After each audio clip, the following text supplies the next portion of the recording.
강서방, 자네 지금 나에게 왜 이러나? 강서방이라니요.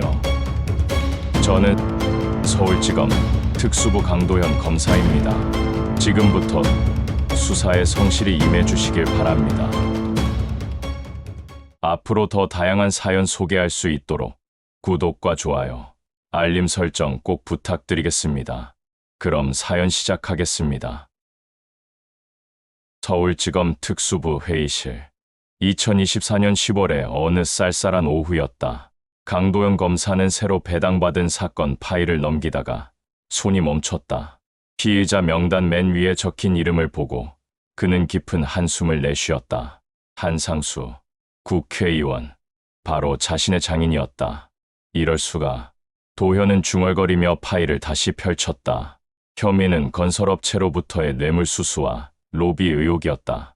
3억 원 상당의 금품을 받고 특정 건설 프로젝트에 영향력을 행사했다는 것이 주요 내용이었다. 도현의 머릿속은 복잡해졌다. 지난 5년간 검사로 일하면서 그 누구에게도 원칙을 굽혀본 적이 없었던 그였다. 하지만 이번만은 달랐다. 그날 저녁, 한상수의 집에서 있었던 가족 식사 자리는 평소와 다름없이 화기애애했다. 한지민은 아버지가 좋아하는 갈비찜을 정성껏 준비했고, 한상수는 국정감사 준비로 바쁜 중에도 사위와 딸을 위해 시간을 냈다. 그런데 식사 중 도현의 표정이 어둡다는 것을 지민이 먼저 눈치챘다. 여보, 무슨 일 있어? 오늘따라 말이 없네. 지민이 걱정스러운 목소리로 물었다. 도현은 잠시 망설이다가 입을 열었다. 아버님, 말씀드릴 게 있습니다. 한상수는 젓가락을 내려놓으며 사위를 바라봤다. 35년간 정치판에서 굴러온 그는 도현의 표정만 봐도 심상치 않다는 것을 직감했다. 말해보거라. 제가 아버님과 관련된 사건을 맡게 되었습니다. 순간 식탁에는 정적이 흘렀다. 한상수의 얼굴에 미묘한 변화가 지나갔지만 곧 평정심을 되찾았다. 오히려 지민이 더 놀란 듯했다. 아버지가 무슨 사건에 연루됐다는 거야. 지민의 목소리가 떨렸다. 도현은 조심스럽게 사건의 개요를 설명했다. 한상수는 묵묵히 들었다. 35년 전 정계의 첫 발을 내디딜 때부터 그는 이런 날이 올 수 있음을 알고 있었다.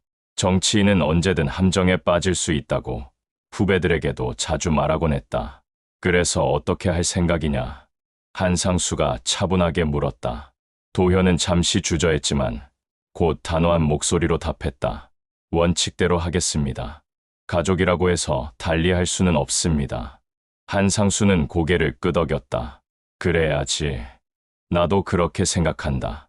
사위라고 해서 봐달라고 하지 않을 것이고 너도 원칙을 굽히지 말아라. 지민은 두 사람의 대화를 듣고 있을 수가 없었다. 아버지, 정말 그런 일을 하신 거예요? 뇌물을 받으셨다는 게 사실이에요? 한상수는 딸의 눈을 똑바로 바라봤다. 지민아, 아버지가 35년 정치를 하면서 언제 그런 일을 했다고 생각하느냐. 하지만 지금은 내 말을 믿어달라고 할 때가 아니다. 진실은 수사를 통해 밝혀질 것이다. 식사는 더 이상 진행되지 않았다. 지민은 눈물을 글썽이며 자리를 떠났고 도현도 무거운 마음으로 집을 나섰다. 한상수는 홀로 남아 창밖을 바라봤다. 3선 국회의원으로서 쌓아온 모든 것이 한순간에 무너질 수도 있는 상황이었다. 하지만 그보다 더 큰 걱정은 가족이었다.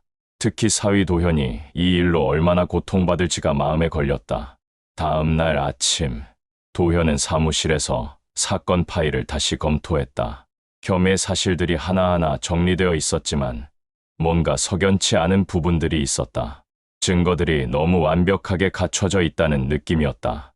마치 누군가 의도적으로 준비한 것처럼 보였다. 그때 선배 검사인 이부장 검사가 사무실로 들어왔다. 도현아, 힘든 사건 맡았다며? 괜찮겠나? 네, 부장님. 원칙대로 하겠습니다. 그래, 그게 맞다. 하지만 개인적으로는 안타깝다. 한상수 의원은 그래도 정치인 중에서는 깨끗한 축에 속한다고 들었는데 도현은 고개를 끄덕였다. 사실 그도 장인에 대해 그렇게 생각하고 있었다. 지난 5년간 가까이에서 지켜본 한상수는 청렴하고 원칙을 중시하는 정치인이었다. 하지만 검사로서는 감정에 좌우될 수 없었다. 그날 저녁 집으로 돌아간 도현은 침묵하고 있는 지민을 보았다. 평소 같으면 현관에서부터 반갑게 맞아주던 아내가 소파에 앉아 멍하니 텔레비전을 보고 있었다. 지민아. 도현이 조심스럽게 불렀다. 지민은 돌아보지도 않고 말했다. 여보, 정말로 아버지를 조사할 거예요? 그래야 해. 내가 검사니까. 하지만 가족이잖아요. 아버지가 그런 분이 아니라는 걸 여보도 알잖아요. 도현은 아내 옆에 앉으며 말했다. 나도 안다. 하지만 그렇기 때문에 더욱 공정하게 수사해야 해. 만약 아버님이 정말 무고하다면 수사를 통해 그것이 증명될 거야. 지민은 눈물을 흘렸다. 무고하다면이라니. 여보는 벌써 아버지가 죄를 지었을 가능성을 생각하고 있는 거네요. 도현은 할 말이 없었다. 검사로서는 모든 가능성을 염두에 두고 수사에 임해야 했다. 하지만 남편으로서, 사위로서는 가족을 믿고 싶었다. 그날 밤, 도현은 잠을 이루지 못했다. 옆에서 잠든 아내의 얼굴에는 눈물 자국이 마르지 않았다. 이 사건이 가족에게 얼마나 큰 상처를 줄지 생각하니 마음이 무거웠다. 하지만 검사 강도현으로서는 물러설 수 없었다. 진실을 밝혀내는 것, 그것만이 모든 사람을 위한 길이라고 그는 믿고 있었다. 새벽이 되자 도현은 일어나 서재로 갔다. 책상 위에는 검사 임관식 때 다짐했던 글귀가 액자에 담겨 있었다. 정의는 하늘같이 높고 바다같이 깊다. 그는 그 글귀를 오랫동안 바라봤다. 서울의 10월은 아침 저녁으로 제법 쌀쌀해졌다. 한상수는 평소보다 일찍 사무실에 나와 신문들을 펼쳐놓고 있었다. 각 신문의 정치면 톱 기사는 모두 그에 관한 것이었다. 한상수 의원, 건설업체 뇌물 의혹 수사, 삼선 의원의 추락, 청렴 이미지 무너져, 검찰, 한상수 의원 소환 조사 방침. 기사를 읽으면서 한상수는 씁쓸한 미소를 지었다. 35년 정치 경력 동안 이런 일을 당할 줄은 몰랐다. 더욱이 모든 혐의가 사실무근이라는 것을 본인이 가장 잘 알고 있었기에 더욱 답답했다. 보좌관이 들어와 조심스럽게 말했다. 의원님, 언론사들에서 인터뷰 요청이 계속 들어오고 있습니다. 어떻게 하시겠습니까? 지금은 때가 아니야. 수사가 진행 중인 상황에서 괜한 말 했다가 오해만 살 수 있어. 한상수의 정치적 감각은 여전히 예리했다. 이런 상황에서는 침묵이 최선이었다. 하지만 그의 침묵을 다르게 해석하는 언론들이 많았다. 일부 신문은 한상수 의원, 혐의 부인하지 않아라는 식으로 보도하기까지 했다. 그 시각, 서울지검에서는 도현이 수사팀과 회의를 하고 있었다. 팀원들은 모두 이 사건에 대해 확신에 찬 표정이었다. 검사님, 증거가 너무 명확합니다. 계좌 추적 결과도 나왔고, 건설업체 대표의 진술도 확보했습니다. 도현은 서류를 넘기며 꼼꼼히 살펴봤다. 확실히 물증들이 잘 갖춰져 있었다. 하지만 묘하게도 너무 완벽했다. 보통 이런 사건들은 증거를 수집하는 과정에서 애매한 부분들이 있기 마련인데, 이 사건은 모든 것이 일목요연하게 정리되어 있었다. 이 돈이 한상수 의원 계좌로 입금된 날짜를 다시 확인해봐. 2024년 8월 15일입니다. 그날 한상수 의원의 행적은 광복절 기념식에 참석했다고 되어 있습니다. 도현은 뭔가 석연치 않았다. 광복절에 돈을 받는다는 게 일반적인 패턴과는 달랐다. 보통 이런 거래는 은밀하게 이뤄지는데 공휴일에, 그것도 공식 행사가 있는 날에 송금이 이뤄졌다는 것이 이상했다. 건설업체 대표 진술서를 다시 가져와봐. 진술서를 읽어보니 더욱 의아했다. 너무 구체적이고 상세했다. 마치 미리 준비된 대본을 읽는 것 같았다. 도현은 25년 검사 경력의 상급자에게 조언을 구했다. 부장님, 이 사건 어떻게 보십니까? 증거가 명확하니까 빨리 마무리하면 되지 않나? 요즘 정치권 비리 사건에 대한 국민 관심이 높으니 속전속결로 처리하는 게 좋겠어. 하지만 몇 가지 의문점이. 도현아, 너무 깊이 파지 마. 증거가 있으면 그걸로 충분한 거야. 괜히 복잡하게 생각하지 말고. 도현은 답답했다.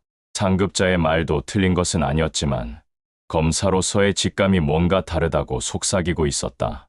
그날 저녁, 집으로 돌아가는 길에 도연은 아버지 한상수에게 전화를 걸었다. 혼란스러운 상황이었지만 그래도 최소한의 예의는 지켜야 한다고 생각했다. 아버님, 내일 오전에 출석 요청을 드려야 할 것 같습니다. 전화 너머로 한상수의 한숨 소리가 들렸다. 알겠다. 시간을 알려다오. 오전 10시에 지검으로 나와주시면 됩니다. 도현아, 한상수가 조용히 불렀다. 네, 아버님. 이 일이 너에게 부담이 많이 될 텐데 미안하다. 도현은 목이 메었다.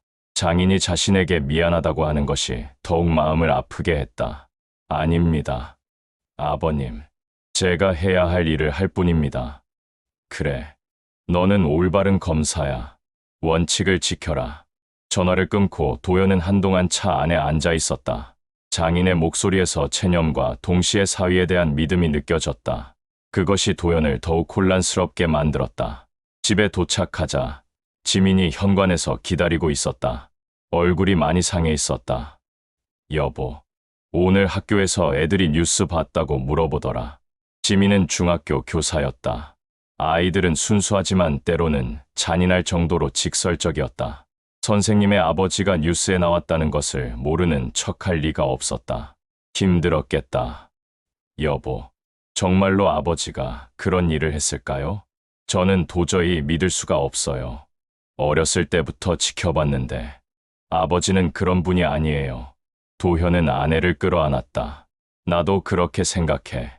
하지만 지금은 감정보다는 사실이 중요해. 수사를 통해 진실이 밝혀질 거야. 그날 밤, 도현은 다시 한번 사건 파일을 정독했다. 읽으면 읽을수록 뭔가 인위적인 냄새가 났다.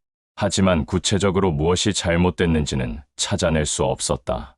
그저 오랜 경험에서 우러나오는 직감이 경고하고 있을 뿐이었다. 새벽 2시, 도현은 컴퓨터 앞에 앉아 관련 기사들을 검색해봤다. 한상수에 관한 기사들이 쏟아져 나오고 있었다. 대부분은 부정적인 내용이었지만 그 중에서 몇 개의 기사가 눈에 띄었다. 과거 한상수가 부당한 청탁을 거절했던 사례들을 다룬 기사들이었다. 특히 2019년에 있었던 일이 기억에 남았다. 한 대기업에서 특정 법안 통과를 위해 로비를 시도했지만 한상수가 단호히 거절했다는 내용이었다. 그때 한상수는 정치인의 양심을 돈으로 사려고 하는 것은 민주주의에 대한 모독이라고 말했었다. 도현은 이런 한상수가 정말로 3억 원의 뇌물을 받았을지 의문스러웠다. 하지만 의심만으로는 아무것도 할 수 없었다. 명확한 증거가 있는 이상 수사를 진행해야 했다.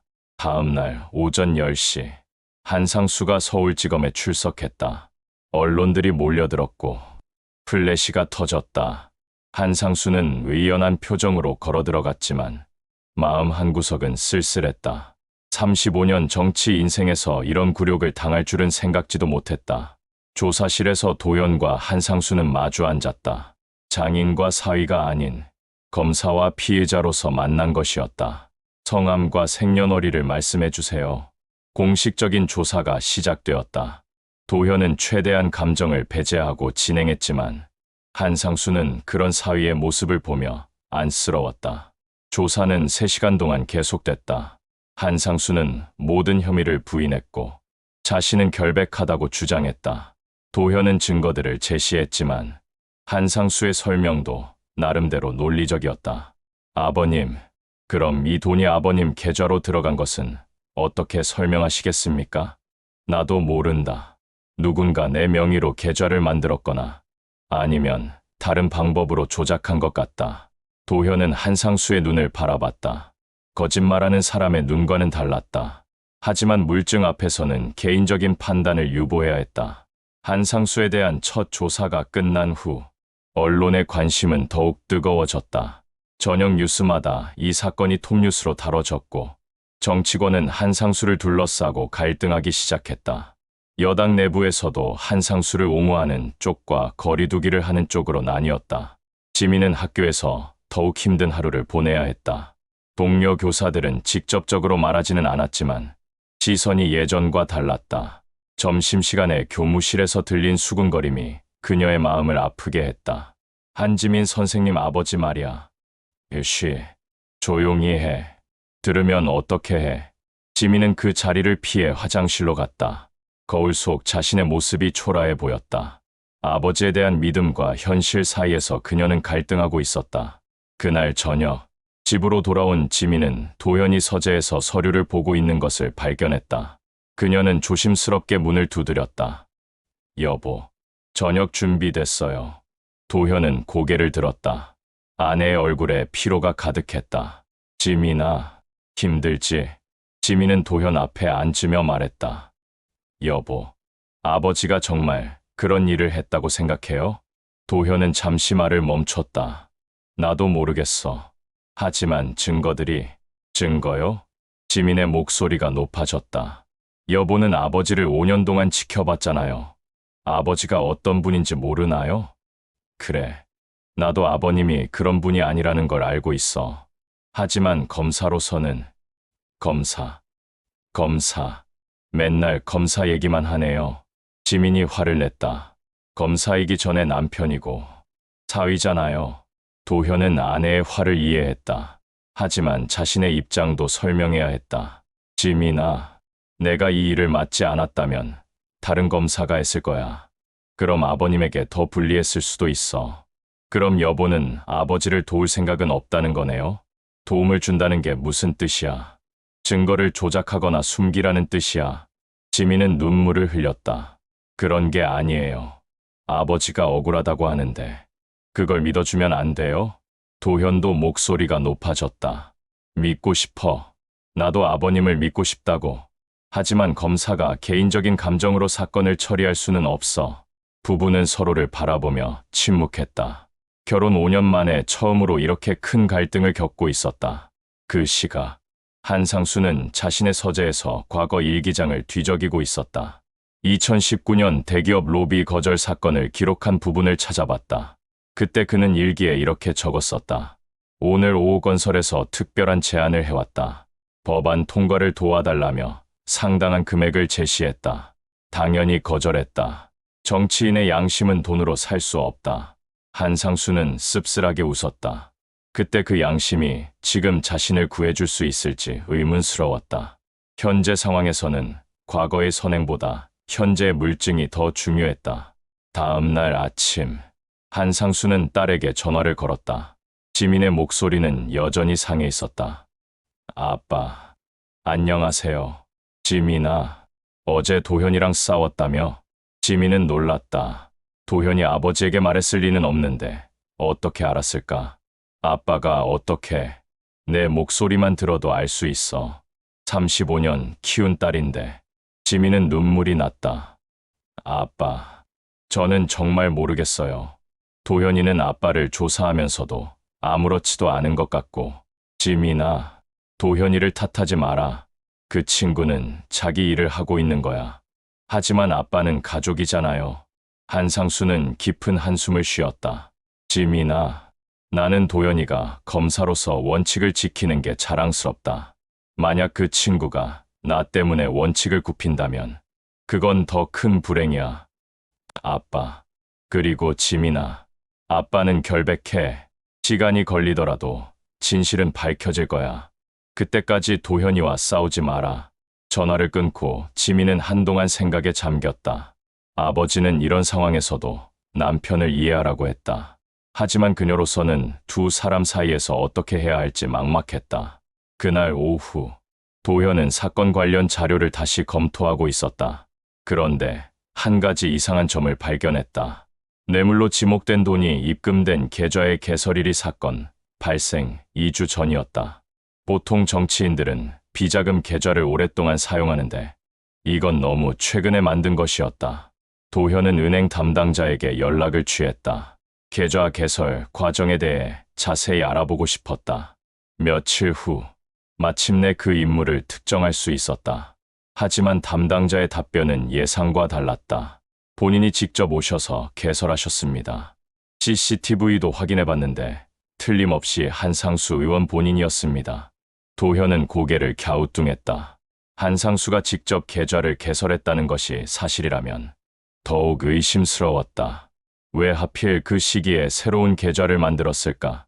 그날 저녁, 도현은 지민에게 조심스럽게 말을 걸었다. 지민아, 어제는 미안했어. 지민은 설거지를 하면서 대답했다. 아니에요. 저도 너무 감정적이었나 봐요. 아버님에 대해 하나만 물어봐도 될까? 지민은 손을 멈추고 도현을 바라봤다. 뭐요? 8월 초에 아버님이 특별한 일 있으셨나? 은행에 가셨다든지. 지민은 잠시 생각하더니 고개를 끄덕였다. 아, 그때 아버지가 새로운 적금을 들겠다고 하셔서 같이 은행에 갔어요. 노후 준비를 위해서라고 하시더라고요. 도현은 깜짝 놀랐다. 그럼 한상수가 정말로 그때 은행에 간 것이 사실이었다. 하지만 적금을 위해서였다면 왜 다른 계좌가 개설됐을까? 혹시 그때 아버님이 다른 업무도 보셨나? 글쎄요. 창구에서 좀 오래 계셨던 것 같은데. 저는 로비에서 기다렸거든요. 도현은 뭔가 실마리를 찾은 기분이었다. 한상수가 적금을 들러간 것은 사실이지만 그 과정에서 다른 계좌가 개설됐을 가능성이 있었다. 하지만 본인 모르게 계좌가 만들어진다는 것은 현실적으로 불가능했다. 다음 날, 도현은 다시 한상수를 조사하기 위해 소환했다. 이번에는 계좌 개설 경위에 대해 집중적으로 물어볼 생각이었다. 아버님, 8월 15일 이전에 오은행에 가신 적 있으시죠? 있다. 적금을 들러갔었지. 그때 다른 업무도 보셨습니까? 한상수는 잠시 생각했다. 글쎄, 창구 직원이 뭔가 서류를 여러 장 가져와서 서명하라고 했던 기억이 있어. 적금 관련 서류인 줄 알았는데 그 서류들을 자세히 보지는 않으셨습니까? 나이가 들어서 글씨가 잘 안 보여. 직원이 설명하는 대로 서명했지. 도현은 심장이 뛰었다. 혹시 그때 다른 계좌 개설 서류가 섞여 있었던 것은 아닐까? 하지만 이것만으로는 한상수의 무죄를 입증할 수 없었다. 그날 저녁 집으로 돌아온 도현은 지민에게 말했다. 지민아, 아버님이 무고할 수도 있을 것 같아. 지민은 기뻐하며 달려왔다. 정말요? 그럼 이제 모든 게 괜찮아지는 거예요? 아직은 확실하지 않아. 더 조사가 필요해. 하지만 뭔가 석연치 않은 부분들이 있어. 지민은 처음으로 며칠 만에 웃었다. 역시 여보예요. 저는 여보를 믿어요. 하지만 도연의 마음은 여전히 무거웠다. 의심은 있지만 확신은 없었다.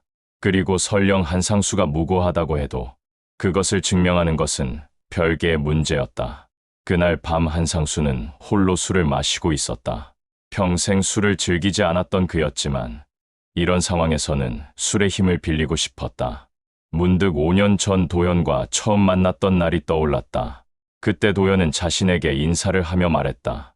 장인어른, 저는 원칙을 중시하는 사람입니다. 때로는 융통성이 부족할 수도 있지만 옳은 일을 하려고 노력하겠습니다. 한상수는 그런 도현이 마음에 들었다. 딸이 그런 남자와 결혼한다는 것이 자랑스러웠다. 지금도 그 마음은 변하지 않았다. 오히려 이런 상황에서도 원칙을 지키려는 사위가 더욱 대견했다. 하지만 가족으로서는 서운한 마음도 있었다. 35년 정치 인생에서 한 번도 부정한 일을 한 적이 없었는데 그것을 가장 가까운 사위가 믿어주지 않는다는 것이 아팠다. 다음 날 아침, 한상수는 당 사무실로 출근했다. 하지만 평소와 분위기가 달랐다. 동료 의원들의 시선이 냉랭했고 인사도 예전만큼 따뜻하지 않았다. 특히 같은 당의 윤태식 의원이 다가와 말했다. 상수야, 이번 일 참 안타깝다. 어떻게 그런 일이? 한상수는 윤태식을 바라봤다. 20년 넘게 같은 당에서 활동했지만 항상 라이벌 의식을 느끼게 하는 사람이었다. 특히 최근에는 당내 실세로 부상하면서 한상수를 견제하는 발언을 자주 했다. 태식이 형, 나는 결백해. 그래. 나도 그렇게 믿고 싶어. 하지만 세상 사람들이 뭐라고 할까? 윤태식의 말에는 동정보다는 정치적 계산이 깔려 있었다. 한상수는 그것을 느꼈지만 표현하지 않았다. 그날 오후, 예상치 못한 인물이 도현을 찾아왔다. 언론사 정치부 기자인 최서영이었다. 그녀는 10년 넘게 정치 분야를 취재해온 베테랑 기자로 날카로운 분석력으로 유명했다. 검사님, 바쁘신 중에 죄송합니다. 무슨 일로 오셨습니까? 최서영은 조심스럽게 말했다. 한상수 의원 사건 관련해서 말씀드릴 게 있어서요. 도현은 경계심을 가졌다. 수사 중인 사건에 대해 언론과 이야기할 수는 없었다. 죄송하지만 수사 중인 사건에 대해서는 아니에요. 제가 드릴 말씀이 있어서요. 최서영은 가방에서 서류 뭉치를 꺼냈다. 저도 이 사건에 대해 나름대로 취재를 해봤는데 몇 가지 이상한 점들이 있더라고요. 도현은 호기심이 생겼다. 어떤 점들 말입니까? 일단 타이밍이 너무 절묘해요. 한상수 의원이 내년 총선에서 중요한 역할을 할 것으로 예상되는 시점에 이런 일이 터진 것도 그렇고, 도현은 서류를 받아보며 물었다. 혹시 배우가 있다고 생각하시나요? 최서영은 고개를 끄덕였다. 정황상 그럴 가능성이 높다고 봅니다. 누군가 한상수 의원을 제거하려는 의도가 있는 것 같아요. 도현은 심각해졌다. 만약 이것이 정치적 음모라면 사건의 성격이 완전히 달라지는 것이었다. 하지만 아직은 추측에 불과했다. 기자님, 이런 의혹만으로는 물론입니다. 저도 확실한 증거가 있는 건 아니에요. 하지만 검사님도 뭔가 이상하다고 느끼고 계시지 않나요? 도현은 대답하지 않았다. 하지만 최서영의 말이 자신이 느끼고 있던 의문과 일치했다. 그날 저녁, 도현은 집에서 최서영이 준 자료들을 검토했다.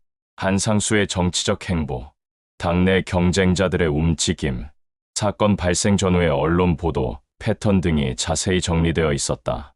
특히 눈에 띄는 것은 윤태식 의원과 관련된 내용이었다. 최근 그가 당내에서 영향력을 확대하려고 노력하고 있으며 한상수를 가장 큰 경쟁자로 여기고 있다는 분석이었다. 지민이 차를 가져다 주며 물었다. 여보, 뭘 그렇게 열심히 보고 있어요?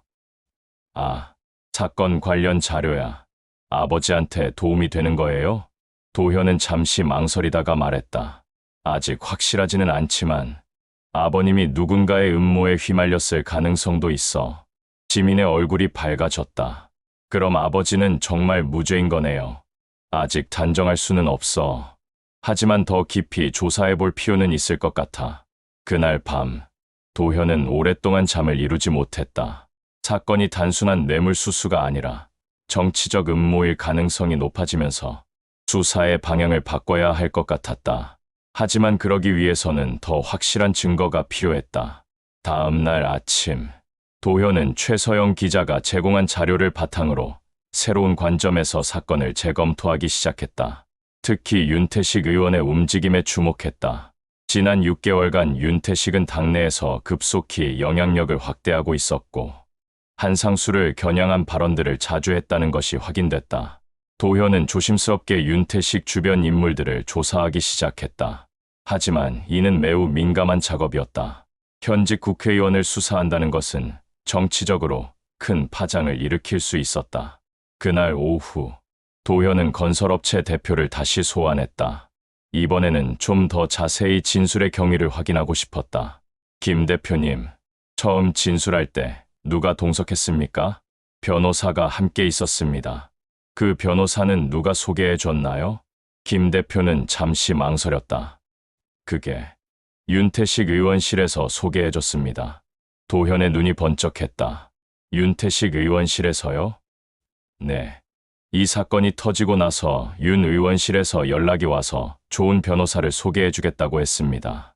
왜 윤태식 의원이 도움을 줬을까요? 김 대표는 당황스러워했다. 그건 잘 모르겠습니다. 그냥 같은 당 의원이라서 그런 줄 알았는데 도현은 이상함을 느꼈다. 보통 정치인들은 이런 사건에 연루되는 것을 피하려고 하는데 윤태식은 오히려 적극적으로 개입한 것이었다. 김 대표님, 한상수 의원께 돈을 준 이유가 정확히 뭐였습니까? 건설 프로젝트 승인을 도와달라고 했습니다. 그 프로젝트는 어떻게 진행되고 있나요? 아직 승인이 안 났습니다. 도현은 고개를 갸우뚱했다. 만약 한상수가 정말로 뇌물을 받았다면 대가로 뭔가 해줬어야 정상이었다. 하지만 해당 프로젝트는 아직도 승인이 안 된 상태였다. 그럼 한상수 의원이 도움을 주지 않은 겁니까? 김 대표는 어색하게 웃었다. 그런 것 같습니다. 도현은 더욱 의심스러웠다. 뇌물을 받고도 일을 해주지 않는다는 것은 일반적이지 않았다. 그날 저녁, 도현은 한상수에게 전화를 걸었다. 공식적인 조사가 아닌 개인적인 대화였다. 아버님, 윤태식 의원과는 어떤 사이십니까? 태식이? 같은 당 동료지. 왜 갑자기 그런 걸 물어보나? 최근에 아버님과 갈등이 있으셨나요? 한상수는 잠시 생각했다. 갈등이라고 할 만한 건 없었는데, 다만 당내 노선을 놓고 의견 차이는 있었지. 어떤 의견 차이였습니까? 태식이는 좀 더 현실적인 정치를 해야 한다고 주장했고, 나는 원칙을 지켜야 한다고 했지. 특히 부동산 정책을 놓고 많이 대립했어. 도현은 뭔가 실마리를 찾은 기분이었다. 정치적 노선 차이가 이런 음모로 이어졌을 가능성이 있었다. 다음 날, 도현은 은행을 직접 방문했다. 한상수의 계좌 개설 과정을 더 자세히 알아보고 싶었다. 은행 담당자는 처음과는 다른 이야기를 했다. 사실 그날 좀 이상한 일이 있었습니다. 어떤 일입니까? 한상수 의원님이 오시기 전에 다른 분이 먼저 와서 기다리고 있었어요. 그분이 의원님과 함께 온 것 같더라고요. 그 분은 누구였습니까? 정확히는 모르겠지만 양복을 잘 차려입은 중년 남성이었습니다. 의원님께 서류를 보여주면서 뭔가 설명하는 것 같더라고요. 도현은 긴장했다. 한상수가 혼자 온 것이 아니라 다른 사람과 함께 왔다는 것이었다. 그렇다면 계좌 개설 과정에서 조작이 있었을 가능성이 높았다. CCTV는 확인해 볼 수 있습니까? 한 달이 지나서 이미 삭제됐을 거예요. 도현은 아쉬워했지만 새로운 단서를 얻은 것은 분명했다. 그날 오후, 도현은 팀원들과 회의를 했다. 하지만 상급자들은 새로운 조사 방향에 대해 부정적이었다. 도현아, 이미 증거가 충분한데 왜 자꾸 다른 방향으로 가려고 하나? 부장님, 뭔가 석연치 않은 부분들이 많습니다. 정치권 음모라. 그런 건 드라마에서나 나오는 일이야. 현실적으로 생각해. 도현은 답답했다. 상급자들은 빨리 사건을 마무리하고 싶어 했고, 복잡한 음모론은 원하지 않았다. 그럼 윤태식 의원 관련 조사는 어떻게 할까요? 그런 조사는 필요 없어. 현재 증거만으로도 충분히 기소할 수 있어. 도현은 혼자서라도 진실을 밝혀야겠다고 결심했다. 상급자의 반대에도 불구하고 독자적으로 수사를 계속하기로 했다. 그날 저녁 집으로 돌아간 도현은 지민에게 말했다. 지민아, 아버님이 음모에 휘말렸을 가능성이 높아. 지민은 기뻐했다. 정말요? 그럼 이제 아버지가 무죄로 밝혀지는 거예요? 아직은 확실하지 않아. 하지만 누군가 의도적으로 아버님을 함정에 빠뜨렸을 것 같아. 그럼 그 사람을 찾아서 벌을 주면 되겠네요. 도현은 아내의 순수함에 미소를 지었다. 그렇게 간단하지는 않을 거야. 상당히 치밀한 계획이었을 것 같거든. 그날 밤, 한상수는 오랜만에 편안한 잠을 잤다. 사위가 자신의 결백을 믿기 시작한다는 것을 알았기 때문이었다. 비록 아직 모든 것이 해결된 것은 아니지만 희망의 빛이 보이기 시작했다. 다음 날 아침, 윤태식은 자신의 사무실에서 신문을 읽고 있었다. 한상수 관련 기사들이 여전히 일면을 장식하고 있었다. 그는 만족스러운 표정을 지었다. 보좌관이 들어와 말했다. 의원님, 강도현 검사가 이상하게 움직이고 있다는 제보가 들어왔습니다. 윤태식의 표정이 굳어졌다. 어떻게? 사건을 다른 방향으로 수사하고 있는 것 같습니다. 정치적 음모 가능성을 검토한다고. 윤태식은 잠시 생각했다. 강도현이 진실에 가까이 다가가고 있다는 뜻이었다. 뭔가 대책을 세워야 할 때였다. 알겠다. 계속 지켜보도록 해. 그날 오후, 도현에게 예상치 못한 전화가 걸려왔다. 검찰총장실에서였다. 강 검사, 총장님께서 보자고 하시네. 도현은 긴장했다. 총장이 직접 부르는 경우는 매우 드물었다. 특별한 일이 있을 때만 그런 일이 생겼다. 총장실에 들어가자 총장이 심각한 표정으로 말했다. 강 검사, 한상수 의원 사건 어떻게 진행되고 있나? 열심히 수사하고 있습니다. 들으니까 다른 방향으로 수사를 확대하고 있다던데. 도현은 당황했다. 어떻게 총장이 그런 내용까지 알고 있을까? 증거를 면밀히 검토하다 보니 몇 가지 의문점들이.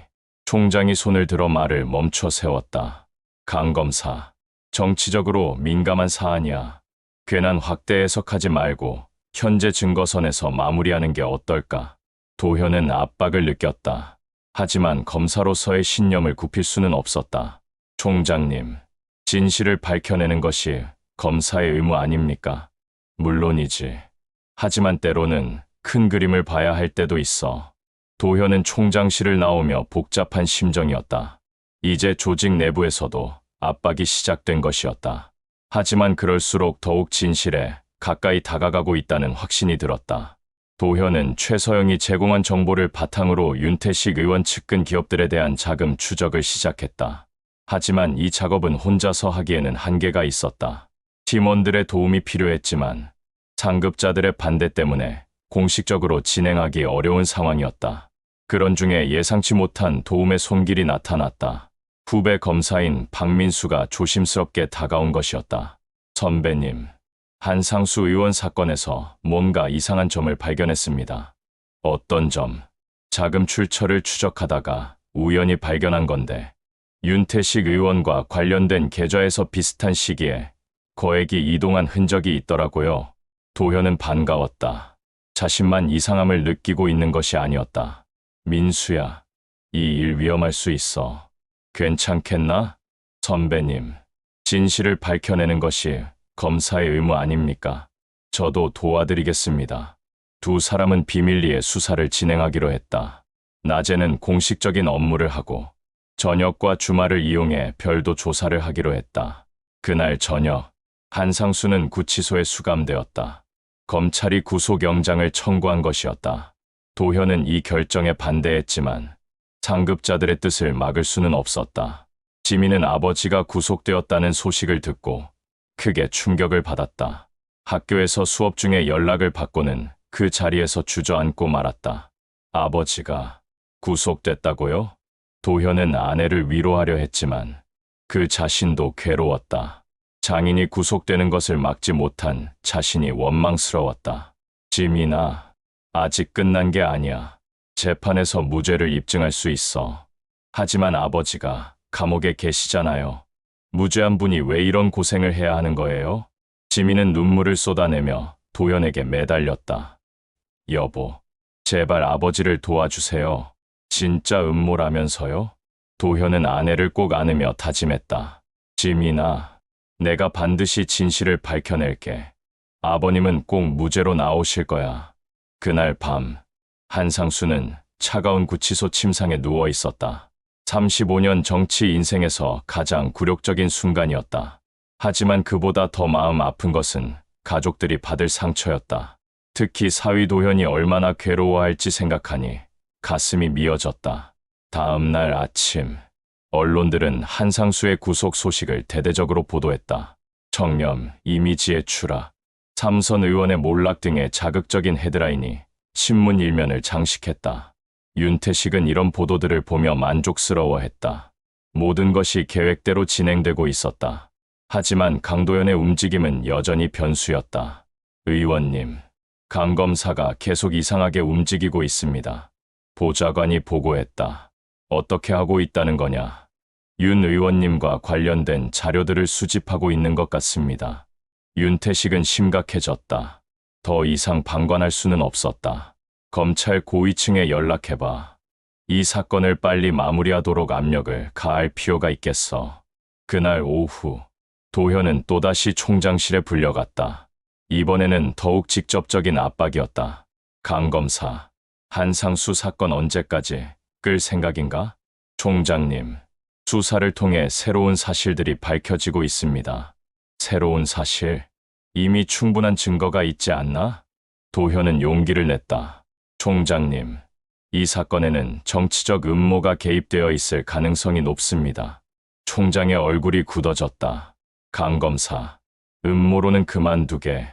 검사가 상상력으로 사건을 수사하는 건 아니잖나.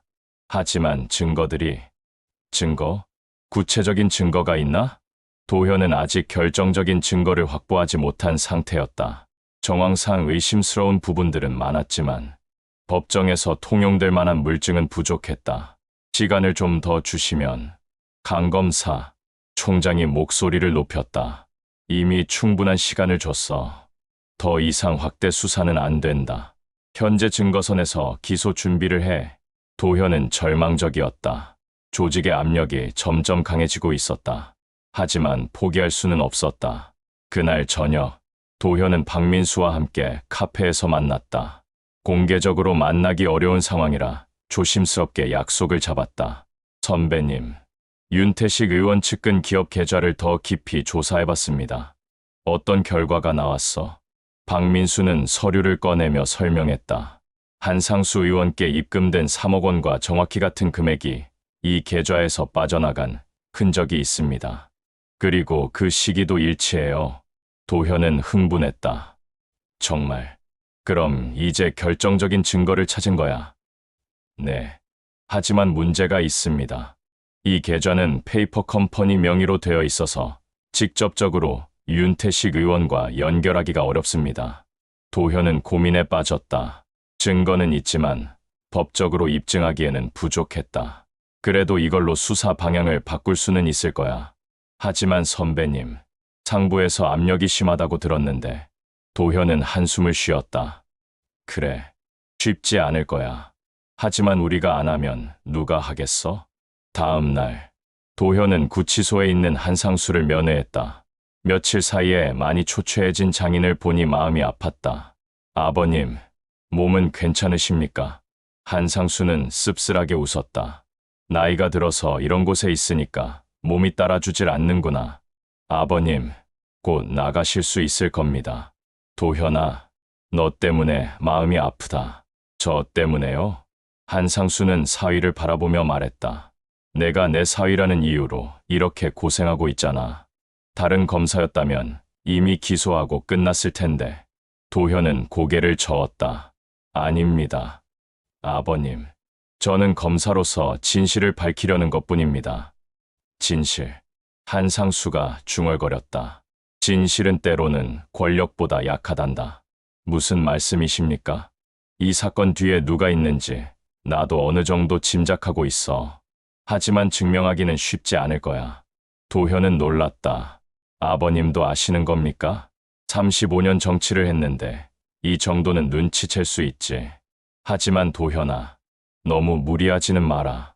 내가 다칠 수도 있어. 아버님, 저는 괜찮습니다. 아버님이 무죄라는 것을 증명해 보이겠습니다. 한상수는 사위의 의지를 보며 감동받았다. 동시에 걱정도 됐다. 그날 저녁, 집으로 돌아온 도현은 지민이 아버지 사진을 보며 눈물을 흘리고 있는 것을 발견했다. 지민아, 여보, 아버지가 너무 많이 늙으셨어요. 겨우 며칠 사이에. 도현은 아내를 위로했다. 곧 나오실 거야. 내가 반드시 무죄를 증명할게. 정말 가능해요? 증거가 있나요? 도현은 망설였다. 아직 확실한 증거는 아니었지만 희망을 주고 싶었다. 조금씩 단서를 찾고 있어. 시간이 좀 걸릴지도 모르지만 반드시 진실을 밝혀낼 거야. 그날 밤, 윤태식은 자신의 서재에서 술을 마시고 있었다.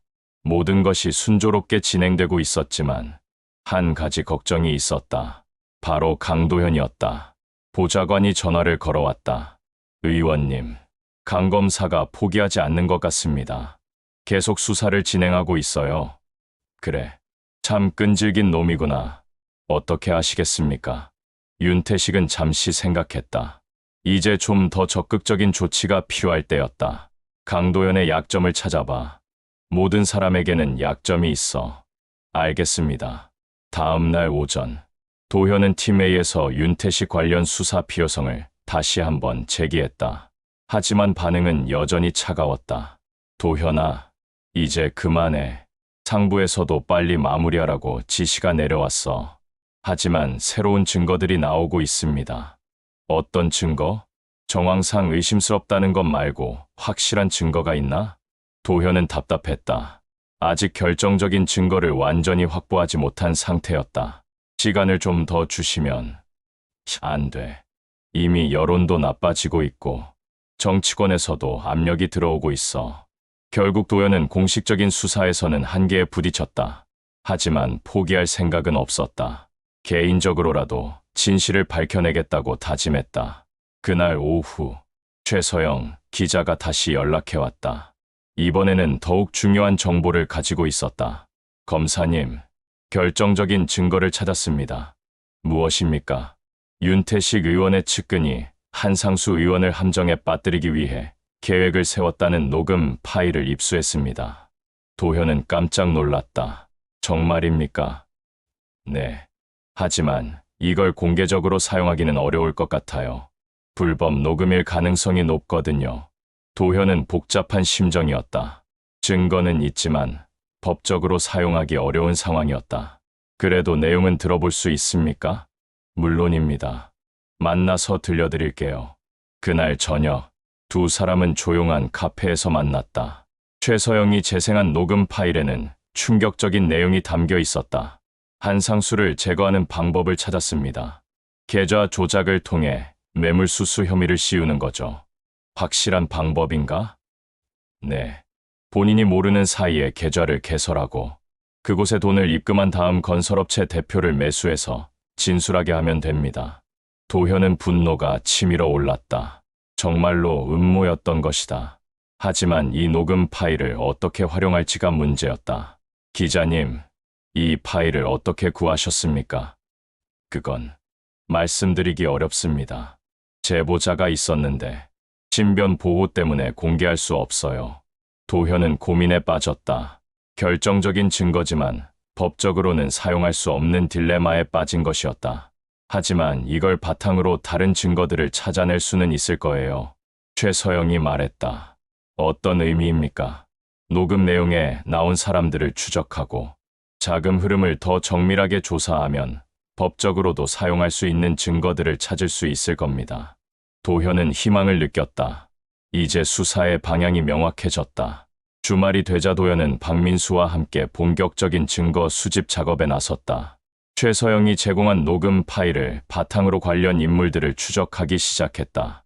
첫 번째 목표는 녹음에서 언급된 계좌, 조작을 실행한 사람을 찾는 것이었다. 도현은 한상수가 은행을 방문했던 그날의 CCTV를 다시 확인하려 했지만 이미 삭제된 상태였다. 하지만 은행 직원들의 기억을 더듬어 보니 새로운 사실이 밝혀졌다. 그날 한상수 의원님과 함께 온 분이 있었다고 하셨죠? 네. 양복을 잘 차려입은 중년 남성이었어요. 의원님께 계속 뭔가 설명하고 있더라고요. 혹시 그분의 신분을 확인하신 적 있습니까? 아니요. 하지만 명함을 주고받는 걸 봤어요. 아마 회사 관련된 분인 것 같았습니다. 도현은 그 명함의 주인을 찾기 위해 노력했다. 며칠 후, 마침내 그 인물을 특정할 수 있었다. 바로 윤태식 의원의 오랜 측근인 김철수 씨였다. 민수야, 이 김철수라는 사람에 대해 조사해봐. 박민수는 며칠 후 놀라운 정보를 가져왔다. 선배님, 김철수는 금융 분야 전문가입니다. 특히 계좌 개설이나 자금 이동 같은 업무에 정통하다고 알려져 있어요. 그럼 정말로 그가 한상수 아버님을 속여서 계좌를 개설하게 한 거겠구나. 네, 그런 것 같습니다. 그리고 더 중요한 건 이 김철수가 최근 고액의 계좌 이체를 한 흔적이 있다는 겁니다. 도현은 흥분했다. 어디로? 아직 정확히 추적하지 못했지만 여러 차례 페이퍼 컴퍼니를 거쳐서 최종적으로는 해외 계좌로 빠져나간 것 같습니다. 이제 퍼즐 조각들이 맞춰지기 시작했다. 윤태식이 김철수를 통해 한상수를 함정에 빠뜨렸고 그 과정에서 상당한 자금이 움직였다는 것이 드러나고 있었다. 그런데 그날 오후 도현에게 충격적인 소식이 들려왔다. 김철수가 교통사고로 사망했다는 것이었다. 언제 일어난 일입니까? 어제 밤늦게요. 고속도로에서 단독 사고였는데 현장에서 즉사했다고 합니다. 도현은 섬뜩함을 느꼈다. 너무나 절묘한 타이밍이었다. 김철수가 핵심 증인이 될 수도 있었는데 그가 사라진 것이었다. 혹시 사고가 아닐 가능성은? 그건 교통경찰서에서 조사 중입니다. 하지만 일단 단순 교통사고로 처리되고 있어요.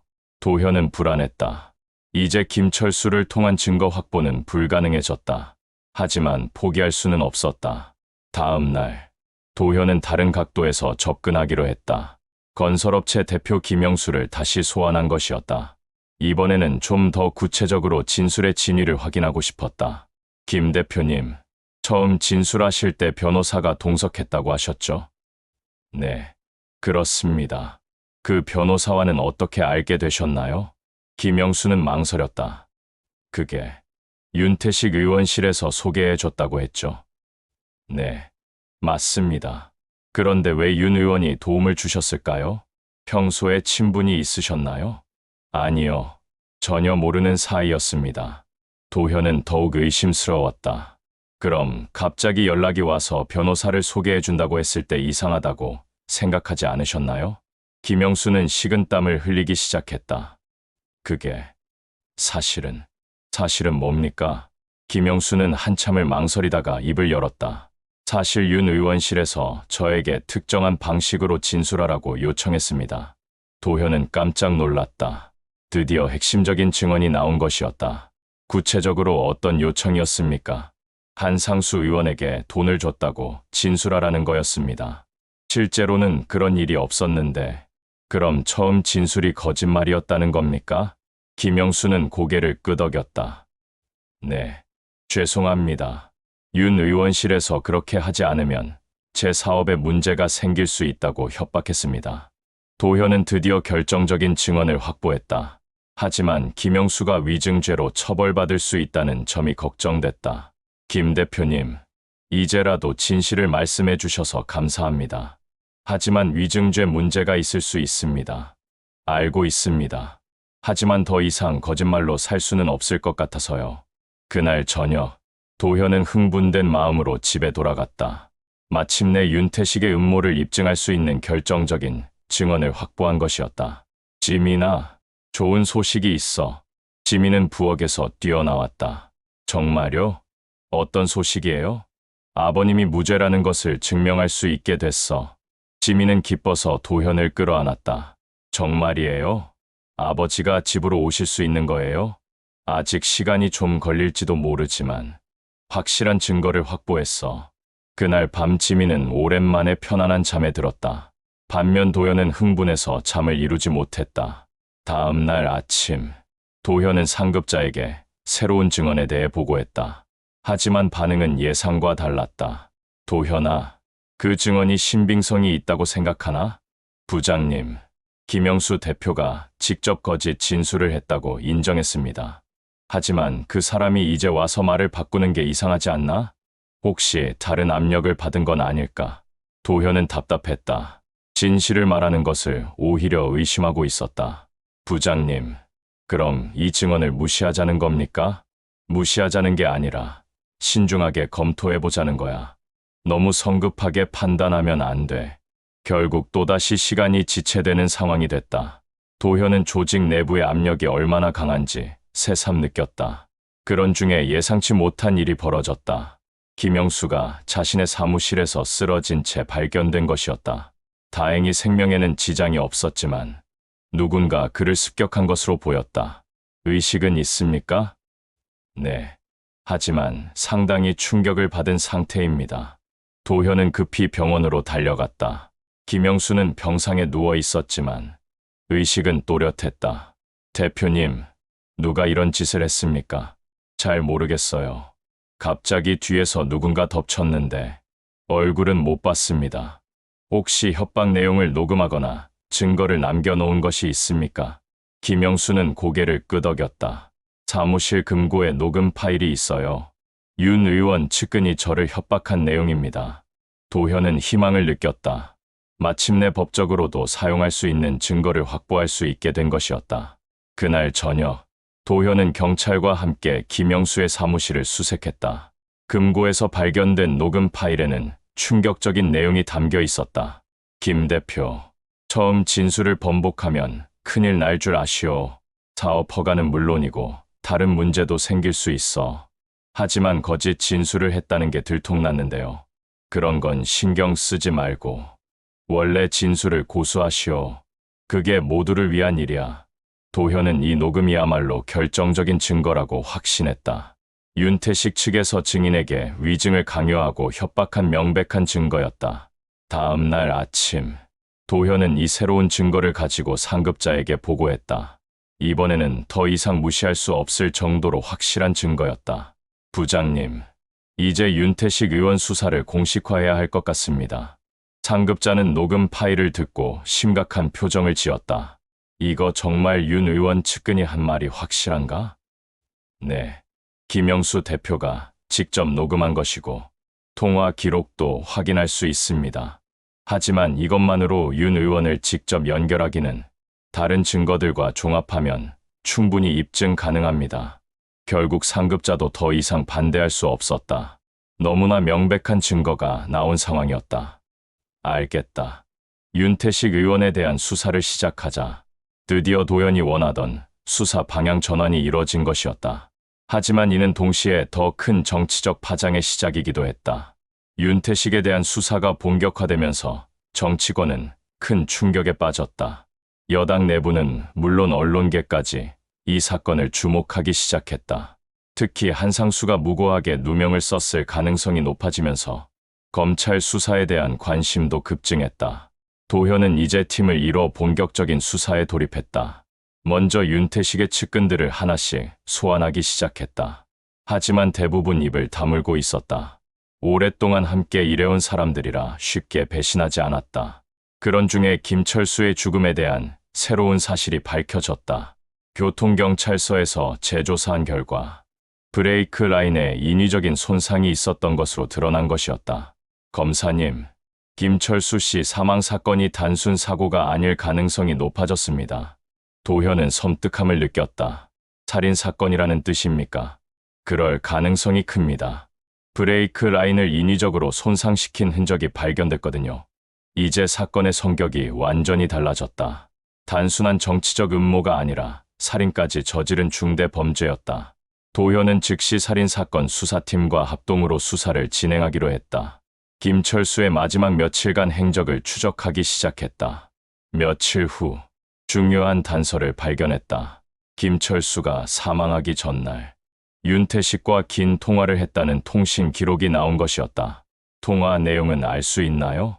녹음은 안 됐지만 통화 시간이 45분이나 됩니다. 상당히 긴 대화를 한 것 같아요. 도현은 이 통화가 김철수의 죽음과 관련이 있을 것으로 추정했다.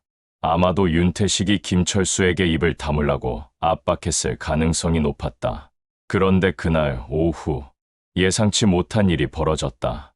윤태식이 자진 출두한 것이었다. 언론들은 이 소식에 열광했고 검찰청 앞은 기자들로 북새통을 이뤘다. 윤 의원님, 한 말씀 해주세요. 혐의를 인정하시는 겁니까? 윤태식은 의연한 표정으로 걸어 들어갔다. 하지만 내심으로는 다른 계산을 하고 있었다. 조사실에서 윤태식과 마주 앉은 도현은 긴장했다. 35년 정치 베테랑과의 대결이었다. 윤 의원님, 한상수 의원 사건과 관련해서 질문드리겠습니다. 윤태식은 차분하게 대답했다. 무엇이든 물어보시오. 한상수 의원을 함정에 빠뜨리기 위한 계획을 세우셨습니까? 그런 계획은 없었습니다. 하지만 여러 증언과 증거들이 있습니다. 윤태식은 미소를 지었다. 강 검사, 정치판이라는 게 복잡해요. 때로는 경쟁자들끼리 견제하기도 하지만 그것이 범죄는 아니죠. 도현은 윤태식의 여유로운 태도에 당황했다. 마치 모든 것을 계산하고 온 것 같았다. 김영수 대표를 협박한 것은 어떻게 설명하시겠습니까? 협박이라뇨? 단순히 조언을 한 것뿐입니다. 녹음 파일에는 명백한 협박 내용이 들어 있습니다. 윤태식이 고개를 저었다. 그 녹음이 조작된 것일 수도 있지 않겠어요? 요즘 기술이 발달해서 음성 조작도 쉽다고 들었는데 도현은 윤태식이 치밀하게 대응책을 준비해온 것을 느꼈다. 모든 증거에 대해 나름의 반박 논리를 가지고 있었다. 김철수 씨와의 마지막 통화는 무엇에 대한 것이었습니까? 김철수? 아, 그 친구. 불쌍하게 사고로 죽었더군요. 윤태식의 표정에 미묘한 변화가 있었다. 도현은 그것을 놓치지 않았다. 그 통화에서 무슨 이야기를 하셨습니까? 별다른 이야기는 없었어요. 그냥 안부 정도. 45분 동안 안부를 물으셨다고요? 윤태식이 잠시 당황하는 기색을 보였다. 그게 여러 가지 이야기를 했으니까 도현은 여기서 승부를 걸기로 했다. 윤 의원님, 김철수 씨가 모든 것을 털어놓으려 했던 것 아닙니까? 그래서 그를 제거한 거 아니에요? 뭐라고요? 윤태식의 목소리가 높아졌다. 제거라니. 그게 무슨 말입니까? 김철수 씨 차량의 브레이크가 인위적으로 손상됐습니다. 단순 사고가 아니에요. 윤태식의 얼굴이 굳어졌다. 이 정보는 예상하지 못한 것이었다. 그건 저와는 상관없는 일입니다. 도현은 윤태식이 동요하는 것을 느꼈다. 드디어 균열이 생기기 시작하는 것 같았다. 그럼 누가 했을까요? 김철수 씨가 진실을 밝히려 하자 누군가 그를 죽인 겁니다. 윤태식은 한동안 침묵했다. 그리고 갑자기 입을 열었다. 좋아요. 인정합시다. 도현은 깜짝 놀랐다. 갑작스러운 자백이었다. 무엇을 인정하시는 겁니까? 한상수를 함정에 빠뜨리려 한 것을 인정합니다. 조사실의 정적이 흘렀다. 드디어 핵심적인 자백이 나온 것이었다. 구체적으로 어떤 방법을 사용하셨습니까? 윤태식은 모든 것을 털어놓기 시작했다.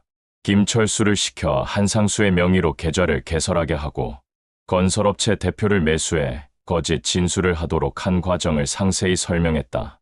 왜 그런 일을 하셨습니까? 정치적 경쟁이었습니다. 한상수가 제 앞길을 가로막고 있었거든요. 하지만 김철수 씨의 죽음은 어떻게 설명하시겠습니까? 윤태식이 고개를 저었다. 그건 정말 모릅니다. 제가 한 일이 아니에요. 도현은 여전히 의심스러웠다. 모든 것을 자백하면서 살인마는 부인하는 것이 이상했다. 그럼 누가 김철수를 죽였다고 생각하시나요? 모르겠습니다. 아마 다른 이유가 있었을 거예요. 조사는 6시간 동안 계속됐다. 윤태식은 한상수 음해 사건에 대해서는 모든 것을 인정했지만 살인에 대해서는 끝까지 부인했다. 그날 저녁, 도현은 피곤한 몸을 이끌고 집에 돌아갔다. 윤태식의 자백으로 한상수의 무죄는 확실해졌지만 김철수의 살인 사건은 여전히 미궁이었다. 여보, 뉴스 봤어요. 지민이 달려와 안겼다. 윤태식이 모든 걸 자백했다면서요? 응. 아버님은 이제 무죄로 풀려나실 수 있을 거야. 정말 다행이에요. 아버지가 얼마나 기뻐하실까. 하지만 도연의 표정은 완전히 밝지 않았다. 지민아, 아직 완전히 끝난 게 아니야. 왜요? 범인을 잡았잖아요. 윤태식이 살인까지 했는지는 확실하지 않아. 김철수를 죽인 진짜 범인이 따로 있을 수도 있어. 지민은 복잡한 표정을 지었다. 그럼 아직도 위험한 거예요? 아마도. 하지만 걱정하지 마. 이제 거의 끝나가. 그날 밤, 윤태식은 구치소에서 잠들지 못했다.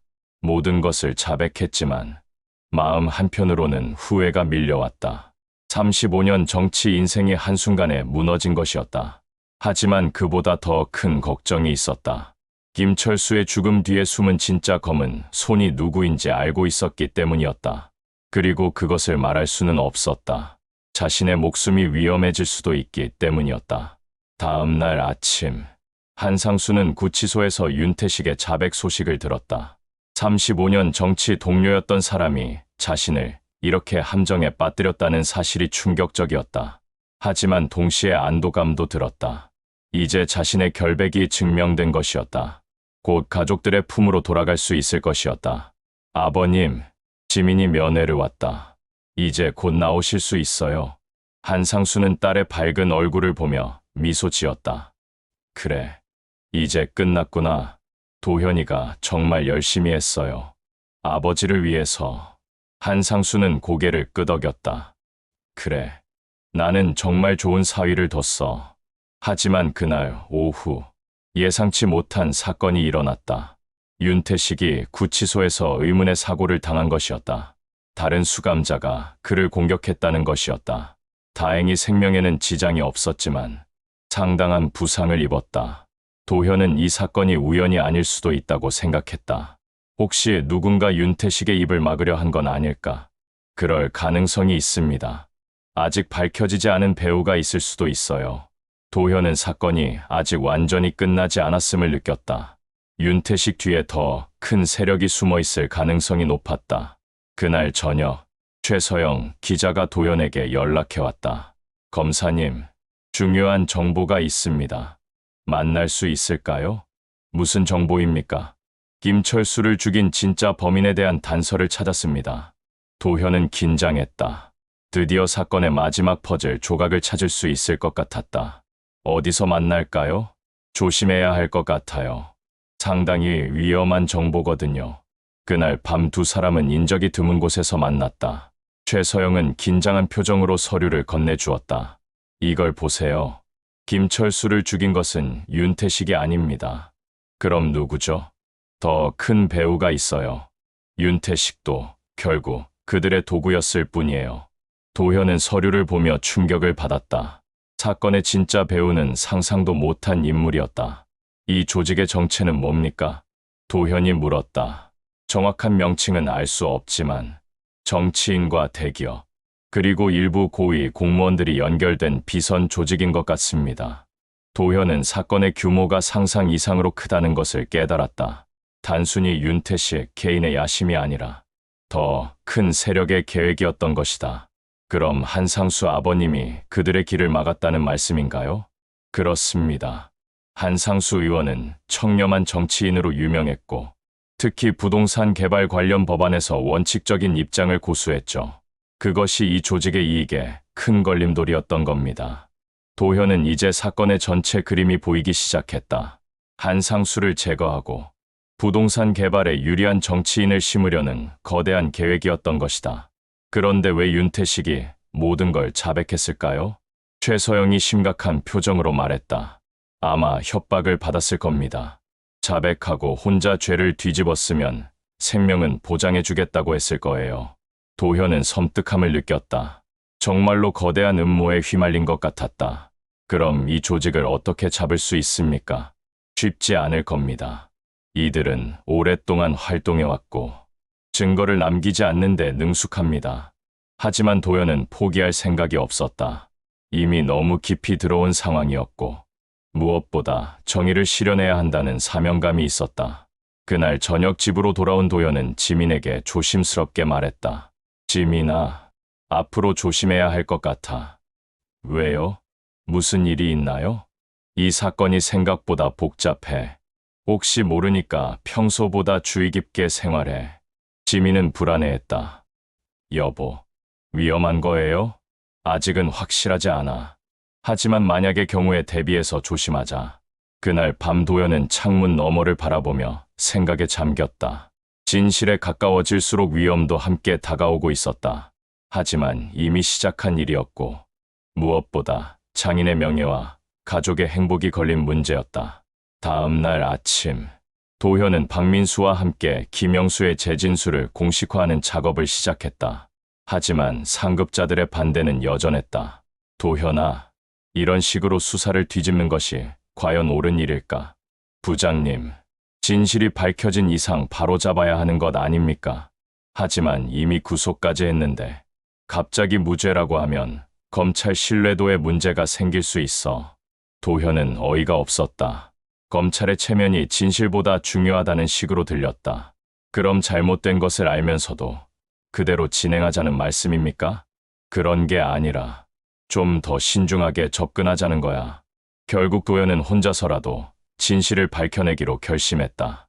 공식적인 수사에서는 한계가 있었지만 개인적인 노력으로라도 증거를 더 수집해야 했다. 재판 과정에서 도현은 검사로서 완벽한 논리와 증거를 제시했다. 한상수를 함정에 빠뜨린 음모부터 윤태식의 자백까지 모든 것이 법정에서 밝혀졌다. 재판장에서 한상수는 도현을 바라보며 처음으로 진정한 감사의 눈빛을 보냈다. 사위가 단순히 자신의 무죄를 증명한 것이 아니라 더 큰 정의를 실현해냈기 때문이었다. 최종 판결에서 윤태식은 음모 혐의로 징역 7년을 선고받았다. 하지만 진실을 밝히는데 협조한 점이 참작되어 상당한 감형이 있었다. 판결이 끝난 후 법원 앞에서 한상수는 도현에게 말했다. 도현아, 내가 내 사위라서 정말 자랑스럽다. 아버님, 저는 한 가족의 일원으로서 또 검사로서 당연한 일을 했을 뿐입니다. 한상수는 사위를 끌어안았다. 고맙다. 진짜 고맙다. 지민은 두 사람을 보며 눈물을 흘렸다. 몇 달 전 서로 대립하던 아버지와 남편이 이제는 진정한 가족이 되었다는 것을 느꼈다. 그날 저녁, 세 가족은 오랜만에 평화로운 저녁 식사를 했다. 모든 시련이 끝나고 진짜 행복이 시작되는 순간이었다. 이제 정말 모든 게 끝났네요. 지민이 말했다. 한상수는 고개를 끄덕였다. 그래, 이제 새로운 시작이야. 도현도 미소를 지었다. 정의가 승리했으니까요. 하지만 도현의 마음 한편에는 아직 해결되지 않은 일들이 있었다. 거대한 배후 조직에 대한 수사가 남아 있었다. 며칠 후, 윤태식으로부터 예상치 못한 연락이 왔다. 구치소에서 면담 요청을 한 것이었다. 검사님을 꼭 만나야 할 일이 있습니다. 도현은 궁금했다. 윤태식이 추가로 털어놓을 것이 있는 건지. 다음 날 구치소에서 만난 윤태식은 많이 초췌해져 있었다. 며칠 전 다른 수감자에게 당한 상처도 아직 아물지 않았다. 검사님, 제가 말하지 않은 것이 있습니다. 무엇입니까? 윤태식은 주위를 둘러보더니 조심스럽게 입을 열었다. 김철수를 죽인 것은 제가 아닙니다. 하지만 누가 했는지는 알고 있어요. 도현은 긴장했다. 누구입니까? 하지만 그것을 말하면 제 목숨이 위험해집니다. 이미 구속된 상황에서 무슨 위험이 더 있겠습니까? 윤태식이 쓴 웃음을 지었다. 검사님은 아직 모르시는군요. 이곳에서도 그들의 손은 미칩니다. 도현은 며칠 전 윤태식이 당한 공격이 우연이 아니었음을 깨달았다. 그럼 어떻게 하시겠습니까? 윤태식은 한참을 망설이다가 말했다. 저와 제 가족의 안전을 보장해 주신다면 모든 것을 말씀드리겠습니다. 도현은 증인보호 프로그램을 통해 윤태식과 그의 가족을 보호하기로 약속했다. 그리고 며칠 후 윤태식은 마침내 모든 것을 털어놓았다. 김철수를 죽인 것은 그림자라고 불리는 조직입니다. 정치권과 재계의 더러운 일을 처리하는 곳이죠. 구체적으로 어떤 조직입니까? 정확한 실체는 저도 모릅니다. 하지만 상당한 자금력과 권력을 가지고 있어요. 저도 결국 그들에게 이용당한 것뿐이었습니다. 윤태식의 증언을 통해 도현은 사건의 전체 구조를 파악할 수 있었다. 그림자 조직은 수십 년간 한국 정치계 뒤에서 영향력을 행사해왔고 자신들의 이익에 방해가 되는 인물들을 제거하는 일을 해왔다. 한상수 의원이 그들의 타겟이 된 이유는 뭡니까? 아버님이 추진하려던 부동산 투기 방지법 때문입니다. 그 법안이 통과되면 그들이 수조 원의 손실을 볼 상황이었거든요. 도현은 이제 모든 퍼즐이 맞춰졌다고 느꼈다. 하지만 이 거대한 조직을 상대로 어떻게 싸워야 할지 막막했다. 윤 의원님, 이 조직의 구성원이나 증거가 될 만한 것이 있습니까? 있습니다. 하지만 그것을 공개하는 순간 저는 죽을 수도 있어요. 도현은 윤태식의 두려움을 이해했다. 하지만 정의를 실현하기 위해서는 위험을 감수해야 했다. 저희가 최대한 보호해드리겠습니다. 윤태식은 마침내 결심했다. 좋습니다. 하지만 이것이 공개되면 정치계에 큰 지진이 일 것입니다. 며칠 후 윤태식이 제공한 자료를 바탕으로 도현은 그림자 조직에 대한 수사를 시작했다. 하지만 예상대로 조직 내부에서 강한 반발이 있었다. 도현아, 이제 정말 그만해야 하는 것 아니야? 총장이 직접 나서서 압력을 가했다. 이 이상 수사를 확대하면 안 돼. 총장님. 하지만 국민의 알 권리도 중요하지만 국가의 안정도 중요해. 이런 식으로 계속 파헤치면 정치권 전체가 흔들릴 수 있어. 도현은 절망적이었다. 진실에 이렇게 가까이 왔는데 조직의 압력으로 포기해야 하는 상황이었다. 그런데 그날 저녁 예상치 못한 지원군이 나타났다. 한상수였다. 도현아, 내가 도와주겠다. 아버님, 너무 위험합니다. 한상수는 단호했다. 35년 정치를 하면서 이런 더러운 세력들 때문에 얼마나 많은 선량한 사람들이 피해를 받는지 알고 있어. 이번 기회에 확실히 정리해야 해. 하지만 아버님이 나서시면 또 다른 위험에 처하실 수 있습니다. 그래도 해야 할 일이야. 내가 국회의원으로서 마지막으로 할 수 있는 일이기도 하고. 한상수는 자신의 정치적 네트워크를 동원해 그림자 조직 수사에 대한 정치적 지원을 확보하기 시작했다. 또한 언론에도 이 문제를 제기해 여론의 관심을 끌었다. 최서영 기자도 적극적으로 나섰다. 그녀는 자신이 수집한 자료들을 바탕으로 연속 기획 기사를 내보내기 시작했다. 정치계를 조종하는 그림자 세력의 실체라는 제목으로 시작된 기사들은 큰 반향을 일으켰다. 여론이 들끓기 시작하자 검찰 고위층도 더 이상 수사를 막을 수 없게 되었다. 마침내 그림자 조직에 대한 본격적인 수사가 시작되었다. 수사 과정에서 놀라운 사실들이 드러났다. 이 조직은 단순히 정치인 몇 명으로 구성된 것이 아니라 대기업 총수들과 고위 공무원, 심지어 일부 언론인들까지 포함하는 거대한 네트워크였다. 김철수를 살해한 실행범도 마침내 해외에서 검거되었다. 그는 자신의 가명을 위해 배후 조직에 대해 상세히 증언했다. 수사가 진행되면서 그림자 조직의 핵심 인물들이 하나둘 검거되기 시작했다. 대기업 총수 2명, 전직 고위 공무원 5명, 현직 국회의원 3명이 체포되었다. 이 과정에서 도연은 여러 차례 위협을 받았지만 한상수와 최서영, 그리고 시민들의 지지 덕분에 끝까지 수사를 완수할 수 있었다. 6개월 후 재판이 열렸다. 법정에는 연일 많은 시민들이 방청석을 가득 메웠다. 한국 현대사에서 가장 큰 정치적 음모 사건 중 하나가 되었기 때문이었다. 재판 과정에서 도연은 검사로서 완벽한 논리와 증거를 제시했다. 한상수를 함정에 빠뜨린 음모부터 김철수의 살해, 그리고 수십 년간 정치계를 조종해온 그림자 조직의 실체까지 모든 것이 법정에서 밝혀졌다. 재판장에서 한상수는 도연을 바라보며 처음으로 진정한 감사의 눈빛을 보냈다. 사위가 단순히 자신의 무죄를 증명한 것이 아니라 더 큰 정의를 실현해냈기 때문이었다. 최종 판결에서 윤태식은 음모 혐의로 징역 7년을 선고받았다. 하지만 진실을 밝히는데 협조한 점이 참작되어 상당한 감형이 있었다. 그림자 조직의 핵심 인물들은 모두 중형을 선고받았고 살인 실행범은 무기징역을 받았다. 판결이 끝난 후 법원 앞에서 한상수는 도현에게 말했다. 도현아, 내가 내 사위라서 정말 자랑스럽다. 아버님, 저는 한 가족의 일원으로서 또 검사로서 당연한 일을 했을 뿐입니다. 한상수는 사위를 끌어안았다. 고맙다. 진짜 고맙다. 지민은 두 사람을 보며 눈물을 흘렸다. 몇 달 전 서로 대립하던 아버지와 남편이 이제는 진정한 가족이 되었다는 것을 느꼈다. 몇 달 후 한상수는 정계에 복귀했다.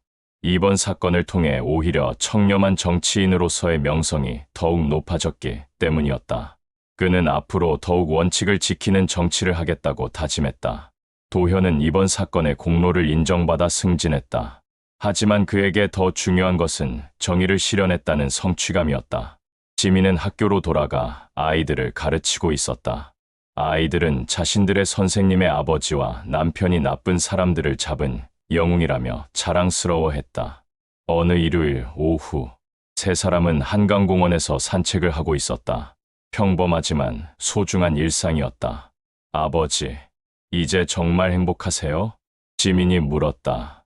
한상수는 미소를 지었다. 그래, 정말 행복해. 무엇보다 우리 가족이 하나가 된 것 같아서. 도현도 고개를 끄덕였다. 저도 그래요. 처음에는 힘들었지만 이제 진짜 가족이 된 것 같아요.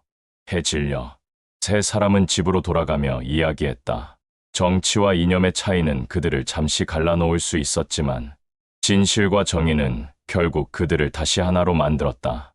한상수는 보수 정치인이었고 도현은 진보적인 검사였다. 하지만 진실 앞에서는 이념의 차이는 중요하지 않았다. 정의를 추구하는 마음만이 중요했다. 그들의 이야기는 많은 사람들에게 감동을 주었다. 가족의 소중함, 정의의 가치, 그리고 진실의 힘에 대해 다시 한번 생각해보게 하는 사건이었다. 몇 년 후, 이 사건은 책으로도 출간되고 영화로도 만들어졌다. 하지만 당사자들에게는 그런 것보다 가족이 하나가 된 것이 더 소중한 결과였다. 지민은 때로 그 시절을 회상하며 말하곤 했다. 그때는 정말 힘들었지만 결국 우리를 더 강하게 만들어준 시간이었던 것 같아요. 한상수와 도현도 그 말에 동의했다. 시련은 그들을 갈라놓으려 했지만 결국 더 단단한 유대감으로 묶어주었다.